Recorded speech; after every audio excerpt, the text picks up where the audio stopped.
Assalamualaikum. Sebelumnya perkenalkan, nama saya Julia Handayani dari PKUB Manajemen Keuangan dengan NIM 21612015552. Jadi pada kali ini saya akan menjelaskan tentang beberapa poin. Berikut ini adalah poin-poin pembahasan yang akan saya bahas, yaitu yang pertama mengenai lembaga penjamin simpanan atau LPS pada Bank OCBC, yang kedua ada informasi suku bunga Bank OCBC, yang ketiga ada nilai tukar rupiah atau kurs, yang terakhir adalah informasi produk perbankan, funding dan lending Bank OCBC. Apa itu LPS? Lembaga Penjamin Simpanan atau LPS adalah lembaga independen yang didirikan oleh pemerintah di bawah Undang-Undang Republik Indonesia Nomor 24 Tahun 2004 yang berfungsi untuk menjamin dan melindungi simpanan atau tabungan nasabah perbankan di Indonesia. Saat terjadi konflik antar nasabah dan lembaga keuangan, LPS berwenang menjadi penengah dan memutuskan solusi dari konflik tersebut. Bank OCBC NISP adalah salah satu peserta LPS paling lama di Indonesia loh. Selama bertahun-tahun, seluruh nasabah OCBC NISP telah terjaga keamanan dan kenyamanan transaksinya.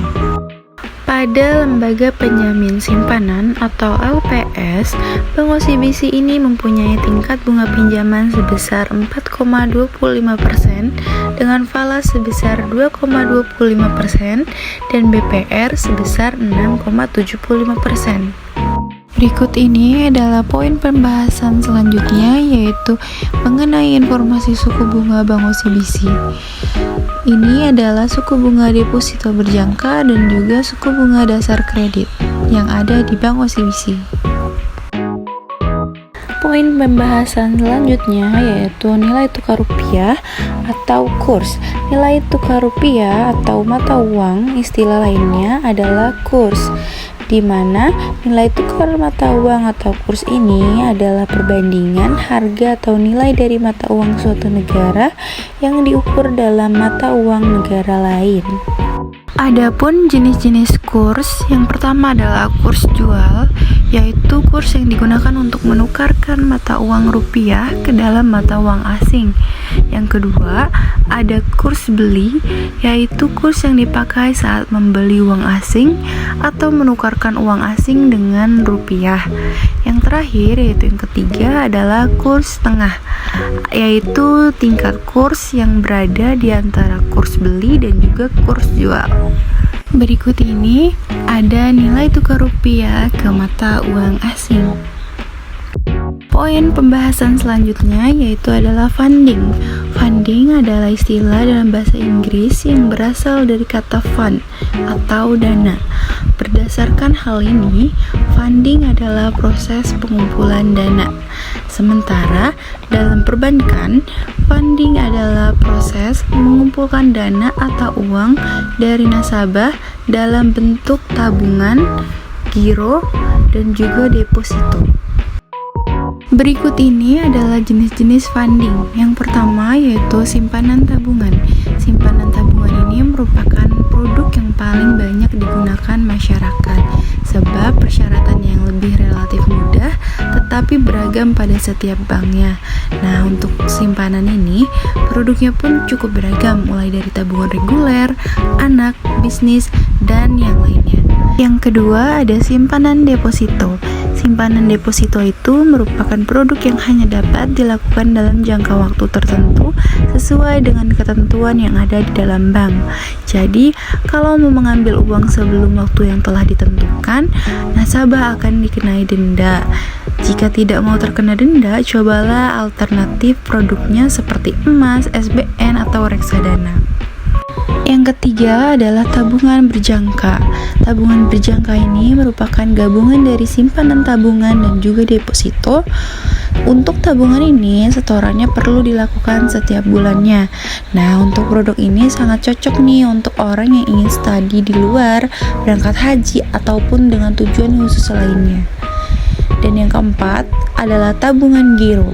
Tabungan ini dilakukan dengan mencairkan dana melalui cek atau giro. Karena dilakukan sendiri, pencairan dapat dilakukan kapanpun.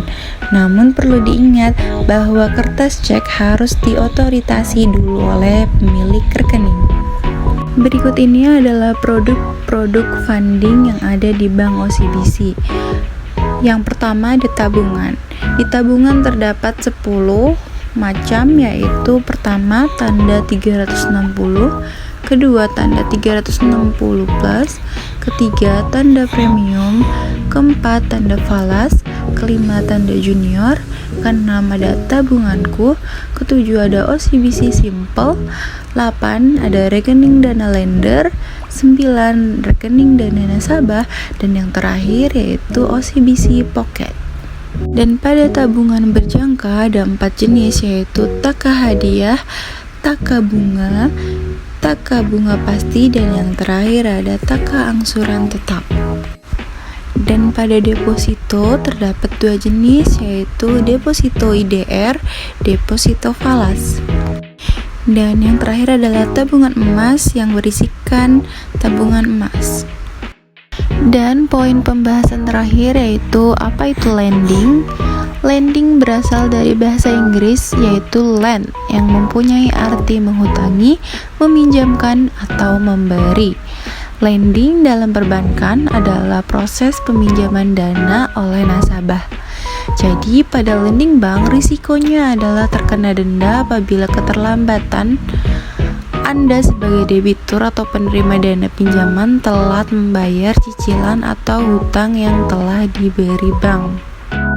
Berikut ini adalah produk-produk lending bank yang ada di OCBC. Yang pertama itu adalah KPR yang berisikan 3 macam, yaitu KPR Easy Start, kedua KPR Kendali, dan yang ketiga ada kredit pembelian properti komersil. Yang kedua ada kredit kepemilikan mobil, yang ketiga ada kredit multiguna, yang keempat ada kredit tanpa anggunan yang berisikan 3 macam juga, yaitu ada KTA Kasloan, ada KTA Cashbiz, dan ada KTA Kasloan Payroll. Dan yang terakhir adalah kredit anggunan yang berisikan 6 macam. Yang pertama ada IBL Bonds, yang kedua ada KTA Insurance, yang ketiga ada IBL Mutual Funds, yang keempat ada KII Kendali, yang kelima ada KII Reguler, dan yang keenam ada Cash Collateral Loan. Mungkin itu saja yang bisa saya sampaikan, kurang lebihnya mohon maaf. Terima kasih. Assalamualaikum warahmatullahi wabarakatuh.